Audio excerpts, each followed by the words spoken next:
everyone. How are you all doing? Welcome to our dev stream where nothing ever happens and everything goes smoothly all the time. I am Kinodelf, the community manager, and today we have two of our usual players, which are Lauritz, our lead designer. Hello, Lauritz. Now they can hear you. And our game engineer, Javier. Hello everybody.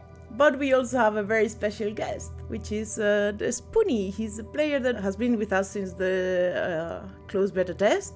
Played a lot, more than 400 hours. He's always very supportive of us. I don't know if you remember, but some time ago we posted about a Lego Ectype that a kid made, and that kid was a Spoony's son. So that was very awesome. So welcome, Spoony. We appreciate you. Thank you very much. Good to be here. Hello, everybody. Good morning or good afternoon or good evening, wherever you are in the world.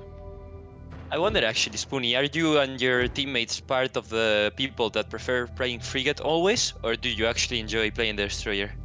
It usually depends on the people that I'm playing with or how many of us there are. We have actually done some insane missions where there's just been a pilot and an engineer, and with the lone sentry. It's not very easy. Takes a bit of time, but it can be done. I usually play with the big ships with friends. All right, we're in Insane and playing the Darkest Hour, it seems. Insane, okay. Let's go. Last time we played Insane on a stream, it didn't go that well, but you know, we That's fully part believe of ourselves. the fun, yeah. Have you not? Do you not vent the atmosphere to cool the gun down for the benediction? Sure, let's do that. Feel free. I'm scared of the airlock, so we should equip Evas, I guess. Oh, just stand in the corridor. You're fine.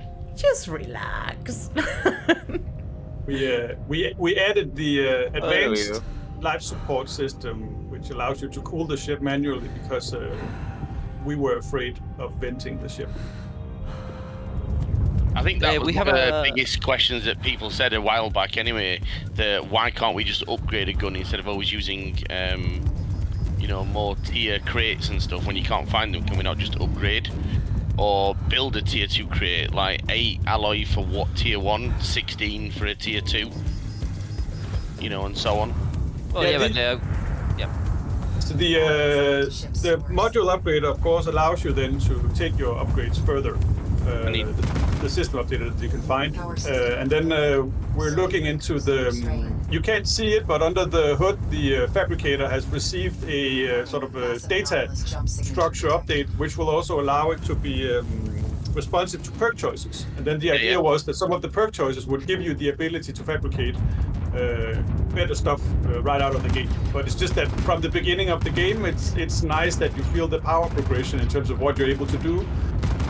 Oh, when we do the perk rework, that which you just said will actually be a much more like decision, basically.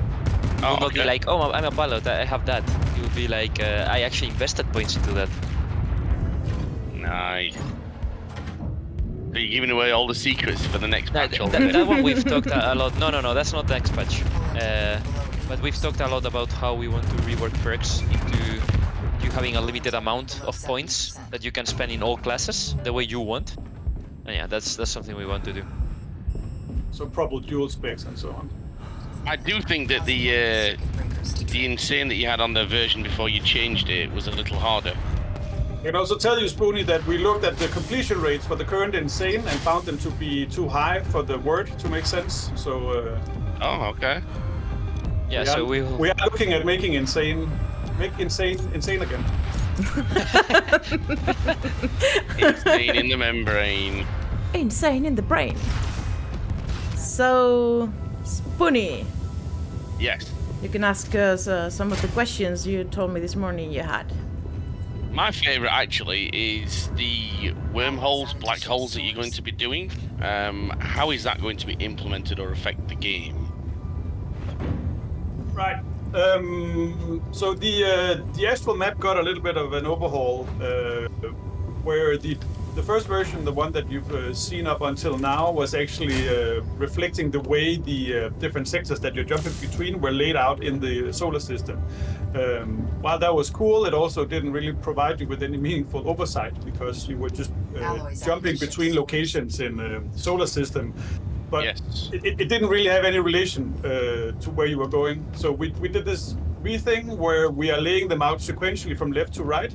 And then the addition of the wormholes would be that after you've passed a certain amount of jumps, you would be able to get to a wormhole. So it would appear a little bit like the optional objectives, but it would tell you that this is a maybe a time-limited thing or something that you have to earn access to unlock. Okay.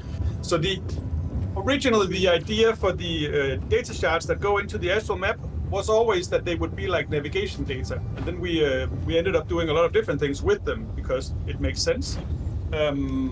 But we really want to look into introducing this concept of actually unlocking a place that you hadn't had on the map up until that point.